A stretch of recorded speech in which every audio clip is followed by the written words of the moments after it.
इस बुक का नाम है शो योर वर्क। ऑलराइट, अब ये बुक यूजुअली रेक्टेंगुलर फॉर्मेट में आती है, बट अमेजोन वाले ने मेरे को धोखा दे दिया, इसके लिए वो ये स्क्वायर में नहीं है, रेक्टेंगल में है, नहीं तो रियल वाली ज्यादा अच्छी दिखती है। पैसे उतने ही लिया, लेकिन मेरे को पायरेसी वाला माल चिपका है बट बात ये मैटर करती है कि जो भी हो, जैसा भी हो, आप लोगों को basically you will get total understanding, क्योंकि नॉलेज वही है, नॉलेज कहीं पे भी चेंज नहीं हुई है। ठीक है, अब ये जो बुक है ना, ये बुक का पहले लॉजिक समझ लो, इंटेंशन समझ लो। बुक का नाम है शो योर वर्क, मतलब अपना काम बताओ। अब अपना काम आपको बताना क्यों है, दैट इज अ क्वेश्चन। अपना काम आपको इसलिए बताना है ताकि आप पैसे कमा सके। एक बहुत सिंपल सा क्वेश्चन मैं अक्सर पूछता हूँ कि आप लोग पढ़ते क्यों है, और उसके लिए मुझे बहुत विचित्र आंसर मिलते हैं कि सर हमें अच्छा इंसान बनना है इसलिए हम पढ़ते हैं, या हमें ज्यादा ज्ञान चाहिए इसलिए हम पढ़ते हैं। बेटा, आप पढ़ते हो क्योंकि आपको पैसे कमाने हैं। ठीक है, कभी ट्राई करना, घर पे जाके बोलना कि पापा मैंने इंजीनियरिंग तो कर लिया लेकिन मेरा पैसा कमाने का दिल नहीं कर रहा है। उस दिन जो तुम्हारे साथ होगा वो तुम इमेजिन भी नहीं कर सकते। ठीक है, तुम्हारी स्कूल जितनी गई है, जितनी भी जिंदगी गई है, जिस भी प्रोफेशन में हो, आपका काम है पैसे कमाना, इससे आप दूर भाग नहीं सकते। और अभी तक एक कॉन्सेप्ट हुआ करता था जिसमें लोग खुद को प्यूरिस्ट बोलते थे। प्यूरिस्ट का मतलब कि मैं आर्ट करूंगा, मैं काम करूंगा और दुनिया मुझे आके ढूंढ लेगी। ऐसे कई आर्टिस्ट आए गए, दुनिया कभी उन तक पहुंची ही नहीं। इसलिए आपको अगर जिंदगी में पैसा कमाना है तो अपना काम लोगों को बताना कंपलसरी है आपके लिए। आप उससे पीछे नहीं हट सकते, ये एक्सक्यूज नहीं दे सकते आप कि नहीं नहीं मैं तो अच्छा इंसान हूं, मैं तो प्योरेस्ट हूं, मैं तो खुद को प्रमोट नहीं करता। ऐसा कुछ नहीं होता। ठीक है, प्रमोट करना पड़ेगा खुद को। फिलोसोफर बनने से पहले पैसे कमा लो प्लीज। शाहरुख खान का एक कोट था कि पहले बॉस पैसे कमा लो, बाद में फिलोसोफर बनना। राज शमानी का भी रिसेंटली एक इंटरव्यू में बोल रहा था वो कि अगर आपने 1.5 लाख या 1 लाख की अर्निंग नहीं की है तो अपना ज्ञान साइड में रखो, पहले पैसे कमाओ, बाद में दुनिया बदलने निकलना, बाद में सब कुछ करना। और हम भी कहीं ना कहीं उसी रेस में हैं, या वही चीज करने की कोशिश कर रहे हैं हम सब। ठीक है, इसके अंदर एक चीज जो आपको बहुत ज्यादा हेल्प करेगी वो है कि लोग आपको जाने, आपके बिना कुछ बताए, बिना खुद को इंट्रोड्यूस करे। अगर सामने वाला बोल देता है कि अरे आप सुशांत है, आप अमन है, आप सरशार है ना, आप यूट्यूब पे हो, या मैंने आपका काम देखा, या मैंने आपकी डिजाइन देखी, या आपके इंजीनियरिंग के जो थॉट्स है ये मैंने सुने, तो आपके लिए जिंदगी बहुत ज्यादा आसान हो जाएगी। क्योंकि अब आपको किसी को पोर्टफोलियो सबमिट करने की जरूरत नहीं है। जब आप एक रूम के अंदर घुसते हो और लोग आपको पहचानते हैं, तो फिर मीटिंग का एक अलग मजा आता है, पार्टी का एक अलग मजा आता है, बजाय इसके कि आप गए हो और अभी आप सबसे इंट्रोड्यूस करने की कोशिश कर रहे हो कि मेरा नाम सरशार है, मैं ये करता हूं।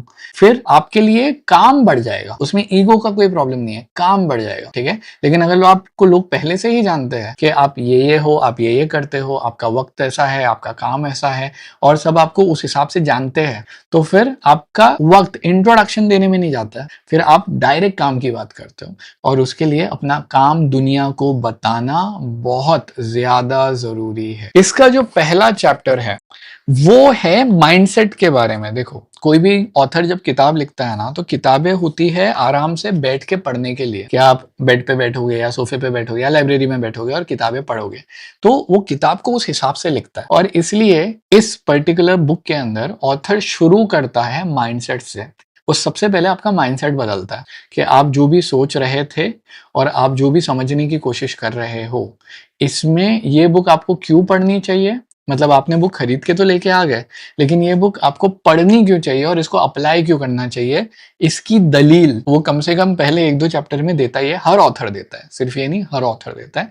और इसलिए पहला जो चैप्टर है, ओके, वो आपको ये बताएगा कि माइंडसेट में आपकी क्या शिफ्ट, किस शिफ्ट की जरूरत है आपके माइंडसेट में आज। पहले चैप्टर का सबसे पहला नाम है कि you don't need to be a genius. आपको जीनियस होने की, बनने की कोई भी जरूरत नहीं है। जीनियस बनने की कोशिश मत करो। Okay, you don't need to be a genius. अब ये ऑथर क्यों बोल रहा है? ये ऑथर इसलिए बोल रहा है क्योंकि, और ये इससे मैं बहुत ज्यादा डिटेल में रिलेट कर सकता हूँ, मैं एक टीचर हूँ।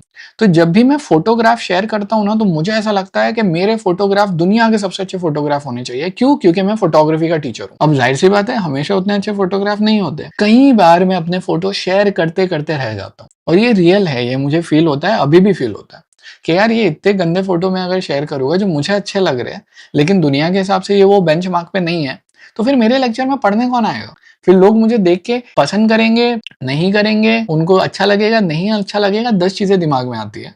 और हर किसी को ऐसा लगता है कि जो काम मैं शेयर कर रहा हूँ वो एकदम उच्च कोटि का होना चाहिए, दुनिया का सबसे अच्छा काम होना चाहिए, एकदम हाईएस्ट लेवल का होना चाहिए। प्रॉब्लम यह है कि ऐसा काम आप जिंदगी में बार बार रिपीट नहीं कर पाओगे, और अगर आप रिपीट ही नहीं कर पाओगे ऐसा काम, आपका पोस्ट एक बार जाएगा, लोग देखेंगे, नहीं देखेंगे, रह जाएगा। इसलिए सबसे पहली चीज, और ये क्यों, इसके बारे में ऑथर आगे बताता है, लेकिन सबसे पहली चीज, आपको जीनियस बनने की जरूरत नहीं है। अब आगे आते हैं कि ऑथर ऐसा क्यों बोलता है। ऑथर ऐसा बोलता है क्योंकि एक बहुत बड़ा प्रॉब्लम है या मिथ है एक इमेज या कैरेक्टराइजेशन को लेके। कैरेक्टराइजेशन है एक लोन आर्टिस्ट का, एक लोन वुल्फ का। ये वो फोटोज है जो आप यूजुअली प्रिंटरेस्ट पे देखते हो, जहां पे एक बंदा एक रूम में बैठा हुआ है, ठीक है, एक बंदा यहाँ पे बैठा हुआ है चुपचाप अकेले पूरा दिन, और वो आर्ट बना रहा है। और हमें ऐसा लगता है कि अगर आप ऐसा एस्थेटिक क्रिएट करके यहाँ पे आर्ट बनाते बैठेंगे तो ही आपका आर्ट बनेगा। ऐसा नहीं होता, ठीक है। आर्ट तो तब भी बन सकता है ना जब लोग आए और पार्टी में आप सबसे बात करते बैठे, और यहाँ पे कोई बैठा है, यहाँ पे कोई बैठा है, यहाँ पे कोई बैठा है, और हम सब बात कर रहे हैं, और फिर उसमें कोई डिजाइन बन गई, जैसे आपके ग्रुप प्रोजेक्ट में होता था। तो दुनिया में एक प्रॉब्लम है इस मिथ को लेके कि ये जो लोन आर्टिस्ट वाला थॉट प्रोसेस है कि आप अगर एक आर्टिस्ट है तो आप कहीं बाहर चले जाएंगे, बहुत कुछ खतरनाक लेवल पे डीप वर्क करेंगे सालों तक, फिर अचानक निकल के आएंगे आयरन मैन की तरह और पूरी दुनिया को चौंका देंगे। आयरन मैन के अंदर वो जो एक पर्सनालिटी जीता है ना, वो पहाड़ के अंदर वो, और कई लोग इसी को प्रोडक्टिविटी या क्रिएटिविटी समझते हैं। इसलिए जब भी वो आर्ट बनाते हैं तो आप देखेंगे वो इंसान अलग निकल गया है, सोच में गुम है और फिर कुछ कर रहा है, जो वैसे भी काम होता है। लेकिन सिर्फ इससे चिपक के मत रहो, नहीं तो कभी अपना काम शेयर नहीं कर पाओगे। एक छोटा सा एक्सप्लेनेशन है जो मैं अभी दे देता हूं, जो बुक में बाद में आएगा। जब हम बोलते हैं ना हमें अपना काम शेयर करना है, तो हम काम रिजल्ट की बात नहीं कर रहे हैं, हम अपनी जिंदगी की बात कर रहे हैं कि आपको आपकी जिंदगी शेयर करनी है। फॉर एग्जाम्पल एक वीडियो ये भी बन सकता था कि यार मैं अभी वीडियो ले रहा था और ओबीएस पे प्रॉब्लम आ गई तो मैं ऐसे शूट कर रहा हूँ, देखो। ये भी एक रील बन सकती थी। अब ये रील किसको अट्रैक्ट करती है, किसको रिफर करती है? जो स्ट्रगल कर रहा है, जो जिंदगी में अटका हुआ है, या जो आर्टिस्ट है, या जो स्ट्रीम करने की कोशिश कर रहा है, और सब बोलते हैं कि हाँ ये देखो उनके साथ हुआ था ना, हमारे साथ भी होता। ये वायरल नहीं जाएगा, लेकिन ये सही लोगों को मुझ तक अट्रैक्ट करेगा। तो आपके काम के प्रोसीजर को शेयर करना इज शो योर वर्क, ठीक है। अब आगे जाता है, अब मजा आएगा आपको। तो अब यहाँ पे आ जाओ, लोन वुल्फ। अगर आप ऐसे बनोगे और आप कभी कभी शो अप करोगे और आपको ऐसा लगता है कि बस दुनिया चौंक जाएगी मुझे देख के, तो फिर ऐसे तो पूरी दुनिया में 3-4 ही लोग हैं, और हम बाकी लोगों को तो बस इनको ऐसे देखना चाहिए, क्योंकि हम तो पहाड़ों में नहीं जा सकते, हम तो घर में लॉक नहीं हो सकते, हम में से कितनों के तो अकेले के बेडरूम भी नहीं है, ठीक है। हमारा आर्ट तो लिविंग रूम में या डाइनिंग टेबल पे बनता है, तो फिर हम क्या करें, हम खत्म हो जाए। इसलिए ये मत करो। इसलिए ऑथर ने एक नया वर्ड दिया है जिसको बोलते हैं सीनियस। जीनियस का राइमिंग सीनियस, ओके। सीनियस क्या बोलता है? अच्छा, मैं इसमें थोड़ी रिसर्च किया तो सीनियस 2 वर्ड को मिला के आता है। सीन का मतलब होता है टुगेदर ग्रीक लैंग्वेज में। सिनेस्थिया ये एक्चुअली एक टर्म है। सिनेस्थिया का मतलब होता है जब आपके सारे सेंसेस एक साथ आते हैं। आपने गुलाब जामुन देखा, उसको स्मेल किया, गुलाब जामुन गर्म था, आपने खाया, आपको चटका लगा, लेकिन वो मीठा भी था, और आप जब वो चीज कर रहे हो ना, आप पूरी दुनिया से कोई फर्क नहीं पड़ता। तो आपके सारे सेंसेस मिलजुल के, विजुअल, स्मेल, टेस्ट, सेंसरी, चिपचिपाहट जो गुलाब जामुन की होती है, ठीक है, उसकी गर्मी, उसकी स्मेल, उसका टेस्ट, ये सारी चीजें जब मिलती है ना, तो इसको बोलते हैं साइनेस्थिया, टुगेदर ऑफ सेंसेस। तो ये भाई साहब ने यहां से एक वर्ड निकाले हैं जिसका नाम है, उन्होंने साइन लिया टुगेदर का और जीनियस सीनियस किया और मिलाया, और वो बना सीनियस, ठीक है। तो group of people like you who have a genius group. अच्छा, जीनियस से इसका मतलब ये नहीं है कि सारे जीनियस हो गए उस ग्रुप में, वो लोग जीनियस इसलिए है क्योंकि वो उस ग्रुप में है, ठीक है। तो ये हमारे जैसे नॉर्मल लोग हैं जो मिलते हैं और साथ में आर्ट क्रिएट करते हैं। इतना समझा सबको? अब ऑथर बोलता है कि आप इसको छोड़ दो, इसके पीछे भागना ही छोड़ दो। लोन वुल्फ की एक मिथ है, इसको छोड़ दो, लोगों के साथ जाके काम क्रिएट करो। आप जीनियस नहीं हो, चलेगा, आप एक सीनियस का हिस्सा बन जाओ। सीनियस क्या है? एक जैसे दिमाग के लोग जो साथ में बैठ के काम करते हैं, साथ में बैठ के बातें करते हैं, आइडियाज लेते हैं, सब कुछ। अपना आर्टहुड भी सीनियस में ही आता है, आगे आता है। क्यों?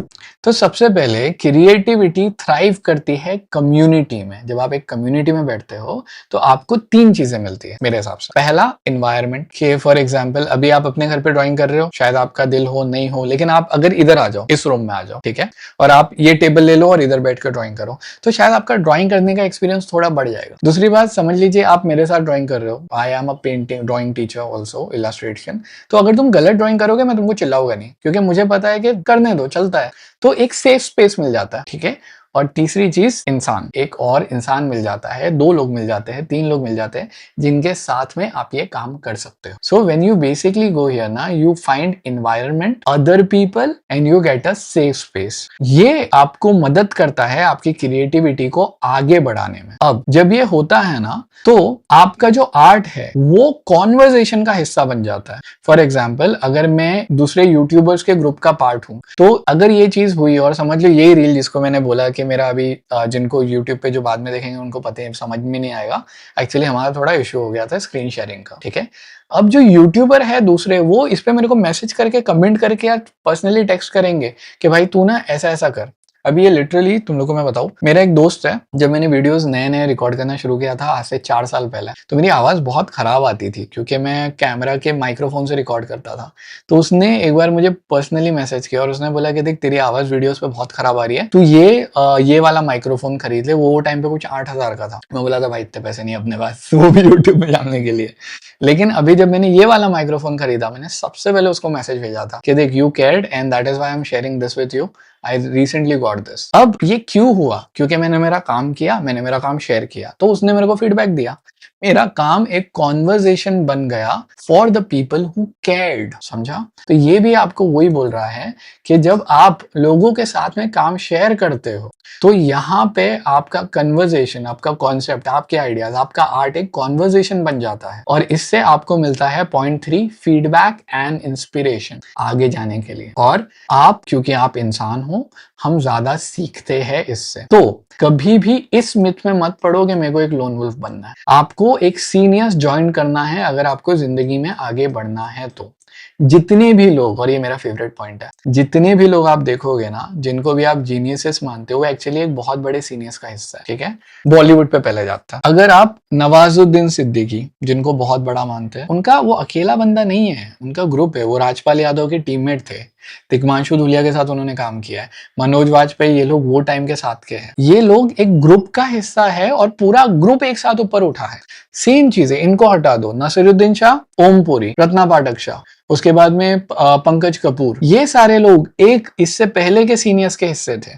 इसको छोड़ के आप शाहरुख खान वाले ग्रुप में आ जाओ, काजोल हो गया, जूही चावला हो गया, शाहरुख, सलमान और उनका पूरा ग्रुप, करण जौहर, वो एक अलग सीनियर्स का हिस्सा है।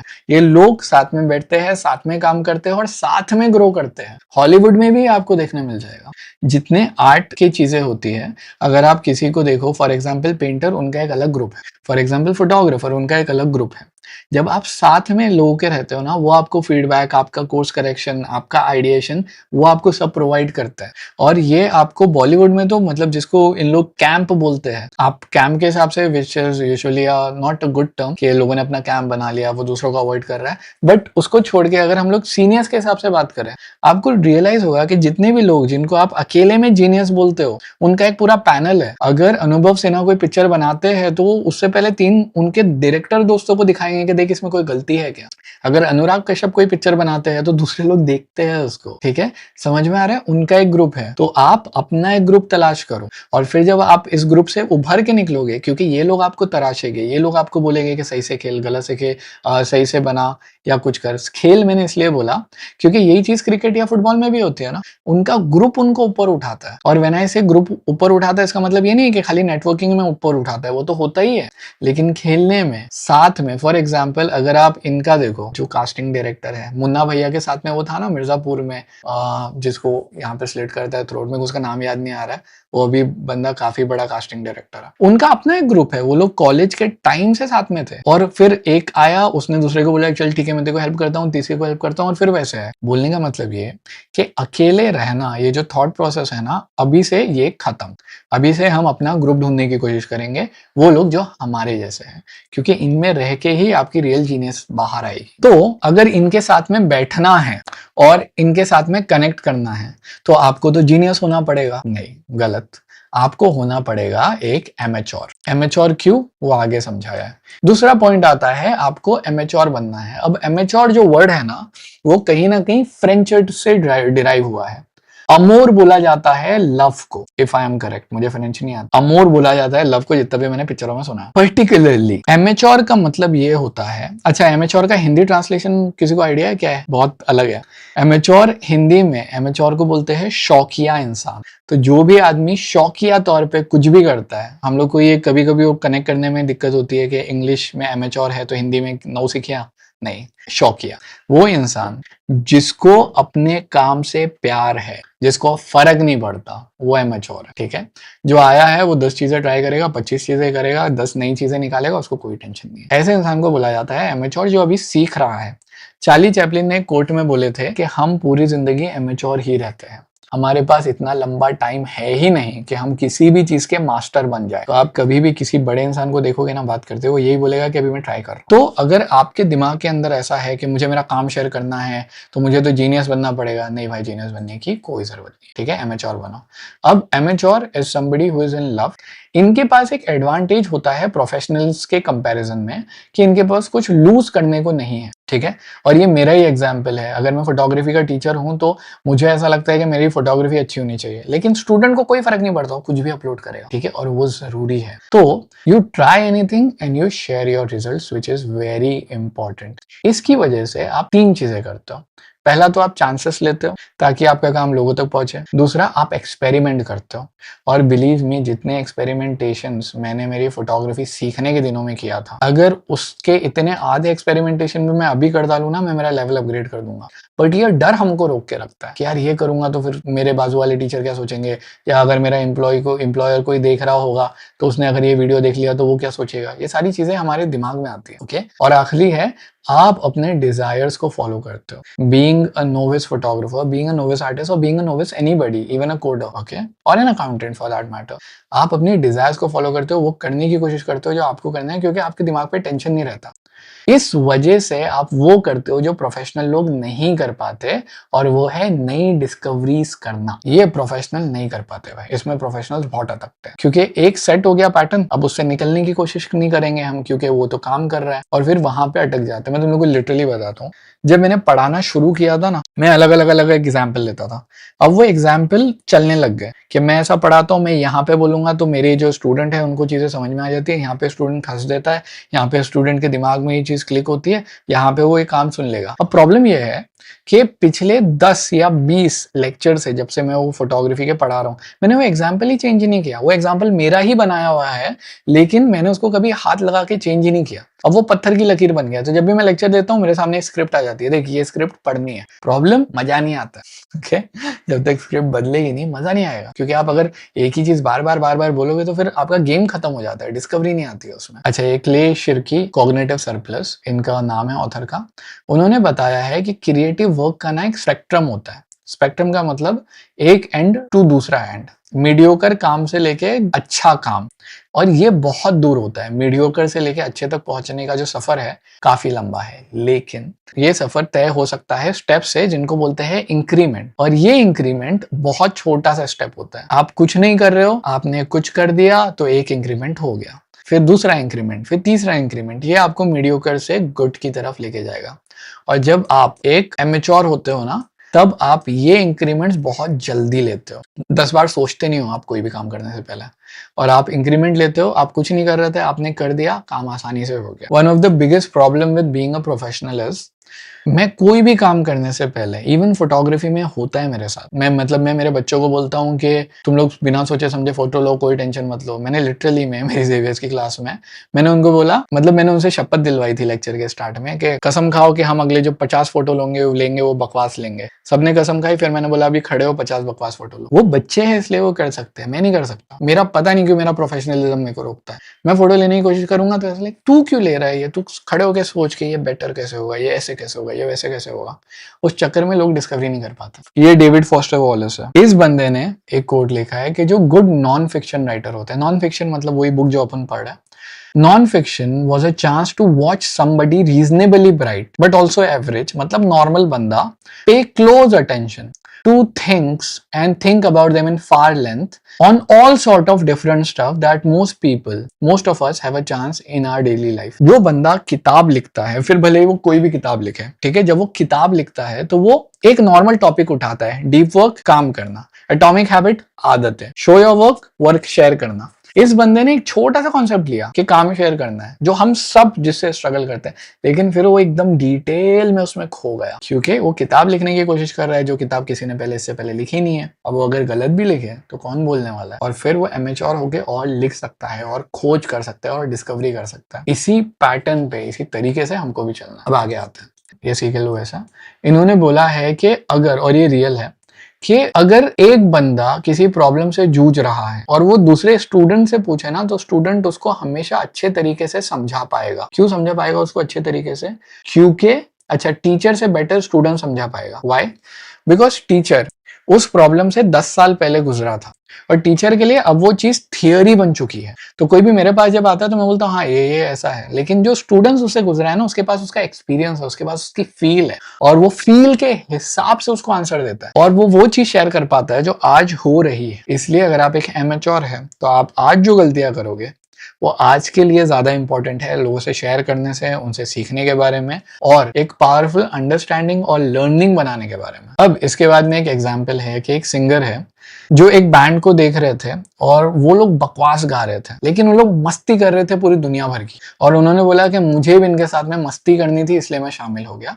और यही होता है एक सीनियर्स में। आप कुछ बड़ा करने की कोशिश नहीं कर रहे हैं, आप बस मस्ती करने की कोशिश कर रहे हो। अब जब हम आगे आते हैं तो और भी कोट्स है। टॉम यॉर्क से किसी ने पूछा था कि आप इतने अच्छे कैसे हो, उन्होंने बोला था मुझे पता ही नहीं मैं क्या कर रहा हूँ। सिंगर्स का, जॉन लेनन का भी है, टॉम वेट्स का भी है, कि जब भी वो कंफर्टेबल होते थे ना, किसी चीज में बहुत ज्यादा कंफर्टेबल हो जाते थे। जैसे मैंने बोला था कि मैं टीचिंग में हो चुका हूँ मेरी स्क्रिप्ट को लेके, अब मैं हर क्लास में एक ही एग्जाम्पल देता हूँ उस कॉन्सेप्ट को लेके। ये लोग जब भी किसी साज से, किसी इंस्ट्रूमेंट से कंफर्टेबल हो जाते थे, वो दूसरा इंस्ट्रूमेंट उठा लेते थे ताकि वो एमेच्योर बने रहे। नाउ द थिंग इज, कैसे करोगे ये? सीनियर्स को कैसे पहचानोगे, कैसे ढूंढोगे? तो बात यह है कि अगर आप अपनी छत पे खड़े रहे और कुछ भी करने लग जाए, तो जो लोग जिनको वो चीजें पसंद है ना, वो आपको देख के आपसे बात करेंगे। ऐसे ही आप अपने ग्रुप को अट्रैक्ट करोगे। आप ये कैसे कर सकते हो? यहाँ पे first step, what you want to learn. सबसे पहले तो बॉस आप क्या सीखना चाहते हो उसको फिगर आउट करो। फोटोग्राफी सीखनी है, यूट्यूबर बनना है, स्ट्रीमिंग करनी है, गेमिंग करनी है, पढ़ाई करनी है, रिसर्च करनी है, क्या करना है, और ये डिसाइड कर लो, एक कमिटमेंट दे दो खुद को कि मैं इसको शेयर करूंगा। और ये बहुत मुश्किल है। मैं भी रिसर्च कर रहा हूँ जिसके अंदर तो आधा टाइम तो मैं स्किप कर देता हूँ चीजें। अगर मैं उसकी कमिटमेंट कर लूँ ना, तो एटलीस्ट वो चीज मेरे लिए रियल हो जाएगी कि नहीं बॉस ये करना है, इससे आप दूसरों को ये चीजें शेयर कर रहे हो। और जो मैं इस वीडियो के बाद में मैं ये कमिट कर रहा हूँ इस वीडियो में, आज की तारीख में, आज तारीख कितनी बाय द वे, 22 सितंबर, कि मैं कल से मेरी रिसर्च और ये जो पूरा है शो योर वर्क का, ये शेयर करूंगा इंस्टाग्राम पे। ठीक है, लिंक दे दूंगा नीचे डिस्क्रिप्शन में, आ जाना। आज मैं शेयर करूंगा, ये कसम आज, ये शपथ आज आपको भी खानी है कि मैं जो भी सीखने की कोशिश कर रहा हूँ, ठीक है, जो सीख चुका हूँ वो नहीं, जो सीखने की कोशिश कर रहा हूँ वो मैं शेयर करूंगा लोगों के साथ में। ये चीज आपको सीखने में हेल्प करेगी और आपको फेमस भी बनाएगी, दोनों है इसमें। दूसरा, अब इंटरनेट है, जब आप शेयर करोगे इंस्टाग्राम पे, फेसबुक पे, लिंक्डइन पे, फेसबुक तो गया, अभी डिस्कॉर्ड पे, by the way we do have a Discord server, नीचे लिंक दे दूंगा मैं। आप अपने जैसे लोगों को अट्रैक्ट करोगे, अपने जैसे लोगों को ढूंढोगे जो आपकी हेल्प करेंगे। उसके बाद में आप ये चीजें देखिए कि सामने वाला क्या शेयर नहीं कर रहा है। क्योंकि दुनिया में, और ये रिसर्च में भी आता है, जब हम लोग रिसर्च करते हैं ना, तो एक बहुत ब्यूटीफुल सी चीज़ है, उसका नाम है रिसर्च गैप। रिसर्च गैप का मतलब ये है कि कौन सी चीज़ पे अभी तक रिसर्च नहीं हुई। फॉर एग्जाम्पल, किसी ने ये किताब लिख दिया है, अब अगर मैं यही दूसरी किताब अलग पर्सपेक्टिव से लिखूं तो कौन पढ़ेगा? लेकिन अगर मैं ऐसी चीजें लिखूं जो इस किताब में लिखना शायद ऑथर भूल गया है, तो फिर लोग मेरी चीज पढ़ेंगे, राइट? आप ये देखो कि सामने वाला क्या शेयर नहीं कर रहा, और फिर आपको वो वॉइड फिल करना है। अगर आप वो वॉइड फिल करोगे तो आप कुछ वैल्यूएबल दोगे दुनिया को। अपने जिस हिसाब से आपकी जर्नी जा रही है, बस उसी को शेयर करके आप दुनिया को कुछ वैल्यूएबल दोगे। और जब आप ऐसा करते हो तो पैसे का टेंशन मत लेना, करियर का टेंशन मत लेना, बस शेयर करो और आपका क्राउड आपको फाइंड आउट करेगा, और फिर वहां से आपका नेटवर्क बिल्कुल बनेगा, लेकिन उसका टेंशन मत लो, ठीक है?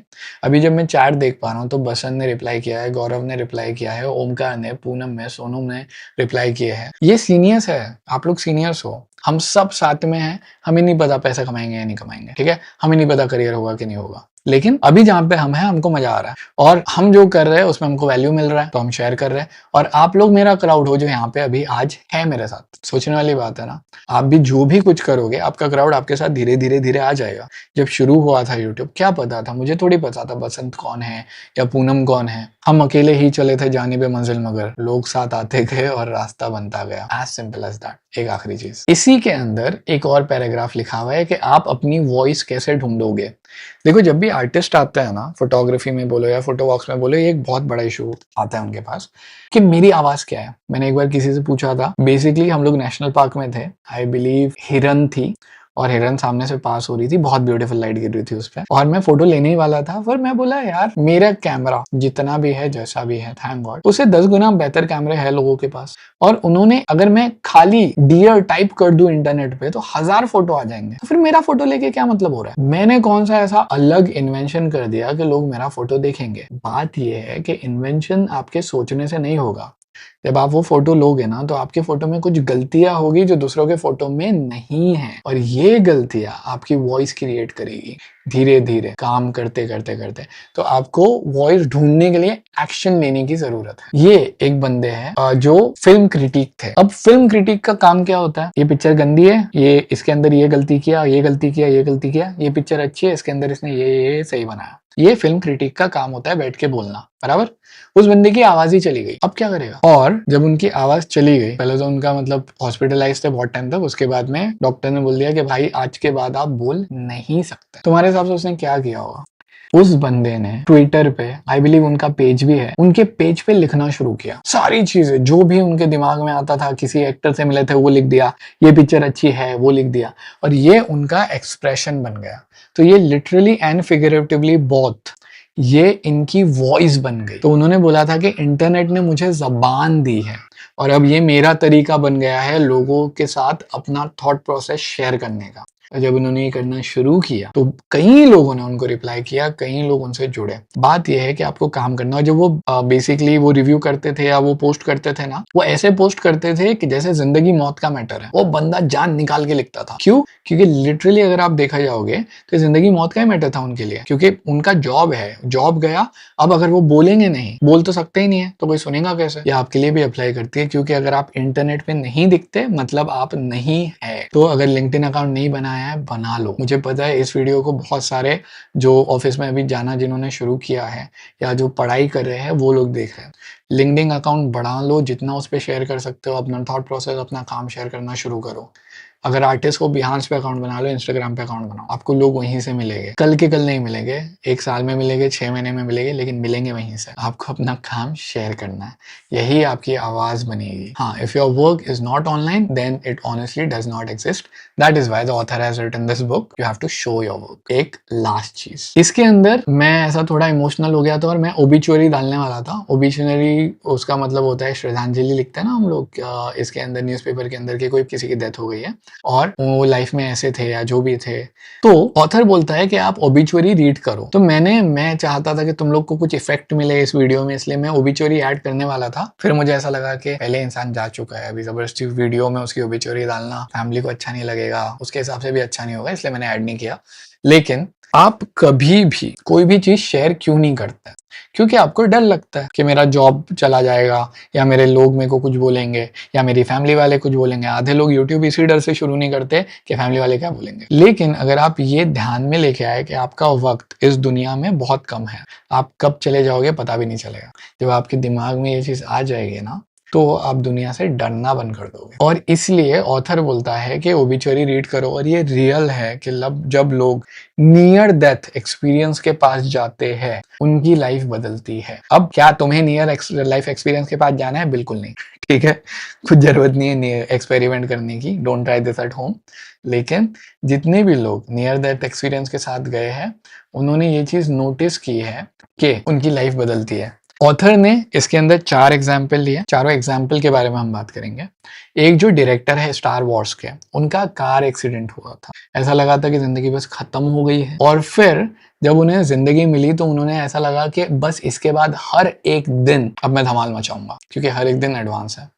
दूसरा एक लेजेंड सिंगर है जो एक जगह काम करते थे और वहां पे रॉबरी हो गई थी, और उनके लिटरली उनके सर पे सामने वाले ने गन लगाया था। उस टाइम पे तो उसको लगा कि बस मैं खत्म हूँ, ठीक है। लेकिन जैसे ही वो फेज खत्म हुआ, जिंदगी के लिए जो अप्रिसिएशन आता है, देखो आपके पास में, और ये टीचर्स को अक्सर फील होता है। बीइंग अ टीचर हमारे साथ ये प्रॉब्लम होती है कि हम ना बहुत सारी चीजों को ऐसा बोलते हैं, अरे ये तो ऑब्वियस है। अगर आपने कभी रणवीर बरार का शो देखा है तो वो हमेशा अक्सर एक चीज बोलते हैं कि ये मत बोलना कि रणवीर ने बताया नहीं। एक वीडियो के अंदर उन्होंने बोला था कि वो क्यों बोलते हैं, क्योंकि वो शेफ है, प्रोफेशनली ट्रेंड शेफ है। जब भी वो कुछ काम करते हैं ना, तो उनको ये नहीं क्लियर होता था पहले कि टमाटर को ऐसे काटना है। क्यों? क्योंकि नॉर्मल पता ही होना चाहिए टमाटर को कैसे काटना है। लेकिन फिर लोग उनको बोलते थे कि आपने बताया नहीं कैसे काटना है। फिर उनको क्लिक हुआ कि बाकी लोग शेफ नहीं है। और ये चीज जब मैं पढ़ाने के लिए लगा था ना, तो मेरे को भी एक दिमाग में क्लियर करना पड़ा था। मतलब मेरा जो पहला लेक्चर लिया था मैंने, वो 45 टू 65 ईयर ओल्ड के लिए था। तो जब मैं पढ़ाया तो मैं तो ऐसी पूरी, क्योंकि मेरे को वो जॉब या वो कॉन्ट्रैक्ट चाहिए था, तो मैंने तो पूरी इंसाइक्लोपीडिया 5 मिनट में निकाल के रख दिया था कि ये कलर कॉन्ट्रास्ट है, ये लाइटिंग है, ये रेमब्रांट लाइटिंग है, पूरी दुनिया 5 मिनट में बता दिया था मैंने। तो मेरे को मेरी जो मेरे को जॉब दे रही थी, उसने बोली थी कि सरशार ये लोग ना 45 प्लस लोग हैं, आपको इनको लिटरली पूछना पड़ेगा, मैम आपके मोबाइल में कैमरा है? हाँ। किधर है? उसको ओपन करो। देखो कैमरा में ये मोड होता है, video, photo, panorama, slow motion. और तुम लोग यकीन नहीं करोगे, जब मैंने उनको ये बोला ना, तो आधे लोग बोलते हैं अरे ये भी है, और अपने को इतना लगता है ये तो बेसिक है, ये कैसे नहीं मालूम। उनका एज ग्रुप अलग है भाई उनको नहीं पता कि पैनोरामा ऐसे लेते हैं।